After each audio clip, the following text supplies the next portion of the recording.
Longitude of the Sphinx is 10 times alternate pi. The Khafre Pyramid's longitude is its echo, to the west of the Great Pyramid, also 10 times alternate pi. The Sphinx, monument to mystery, until now, reputed to have been built by Pharaoh Khafre some 2,400 years before Christ, it has recently been proven to be much older, existing long before any of the pharaohs. It was difficult working with the Sphinx. The experts have all their site maps screwed up. They show it facing in different directions. Some due east, some just north of east, and still others just south of east. If you have such maps, pay no attention to them. Get an overhead aerial photograph. Only they show it like it is. The Sphinx faces just south of east, on an azimuth of 94.247 degrees. 30 pi. How do I know this? Because I asked its mother. You see, the Sphinx is only a kitten. Its mother is over in Florida. Mama Cat is so big, 5,500 feet long, that we could park a dozen of Giza's sphinxes upon it. One of them could even fit on its tail. This effigy mound, located in the Everglades, is so large that the U.S. Geological Survey named one of their maps after it, Panther Mound. The panther's vector in the matrix is exactly 30 pi, dead center.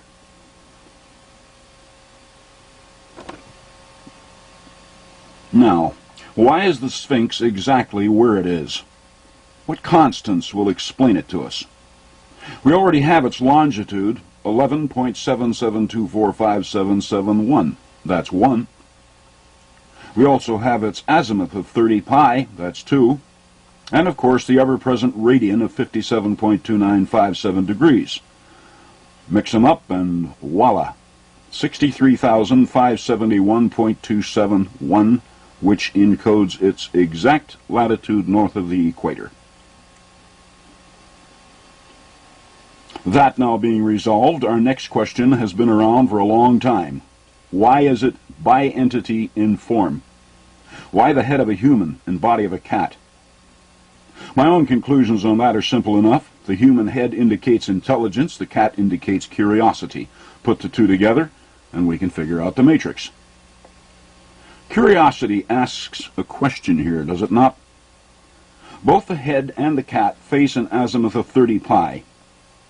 The cat has already explained that its azimuth answers the grid vector of another cat, Florida's Panther Mound.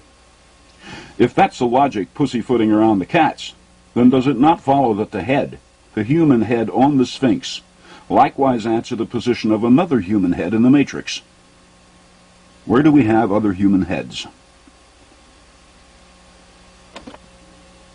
There's this one, carved in rock, down at Marcahuasi in Peru, the photo of which was kindly shared by Bill Cody of BC Video.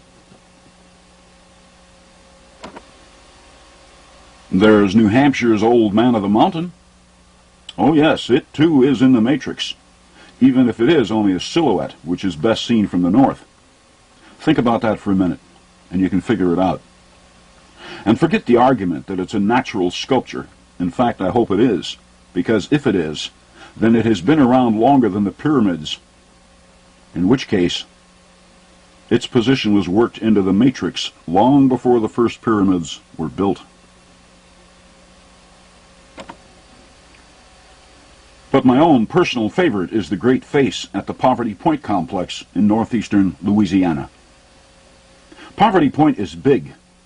The concentric circle of earthen ridges shown here has a measured diameter of 3,950 feet, 1 foot for every mile of the Earth's polar radius.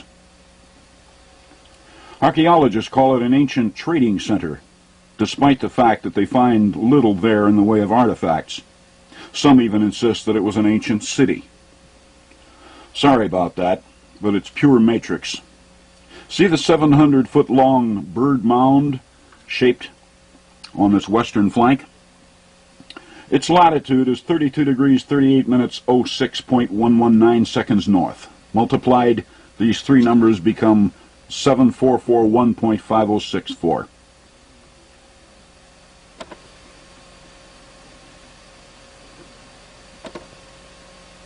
The area of Stonehenge at Poverty Point. Poverty Point is pure matrix.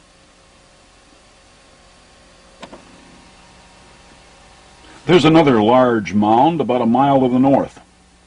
Archaeologists call it a tailless, unfinished bird mound that was intended to look like the one to the south.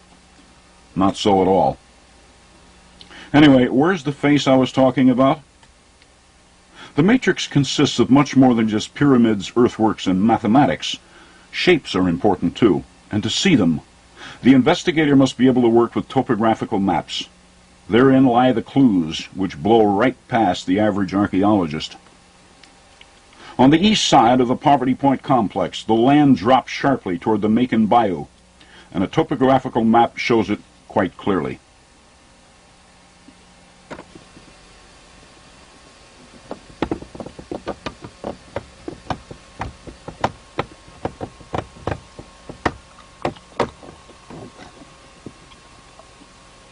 The outline of a human face, a mile-long human face. The unfinished bird mound, called the Motley Mound, takes on a very clear meaning now, doesn't it? It is an eye. Its grid latitude is 32,400, 32 degrees, 39 minutes, 25.96 seconds north, and its dead center vector in the matrix is 1.909859, 1/30th of the radian. Okay, now let's test the eye's vector against the vector on the human-headed Sphinx at Giza, 5400, and see what the two faces talk about.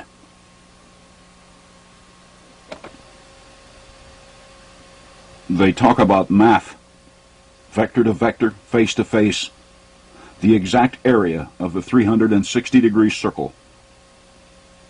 Cat to cat, human head to human head, both talk to the matrix in the well-ordered language of geomathematics. Now, why did they build the Sphinx at a grid vector of exactly 5400? Not that I mind, to be sure. Rational numbers are always welcome, and they do occasionally present themselves in the matrix, as Stonehenge and Munck explained back in the first segment.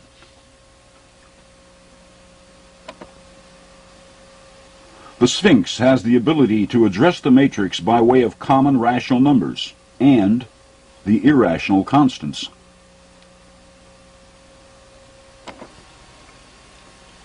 Over at Juliaco in Mexico, we discovered that when we apply the pi ratio to its 4 terraces, making it 4 pi, it began to explain things. But there are no terraces to count on the Sphinx. It does, however, show us all 4 of its paws. Notice what happens when we multiply its 5400 vector by 4 pi.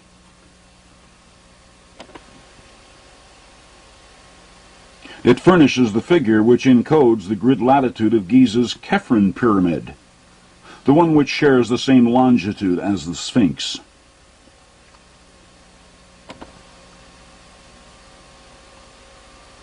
It even answers the 48.669-foot radius of Stonehenge, another of their special matrix constants.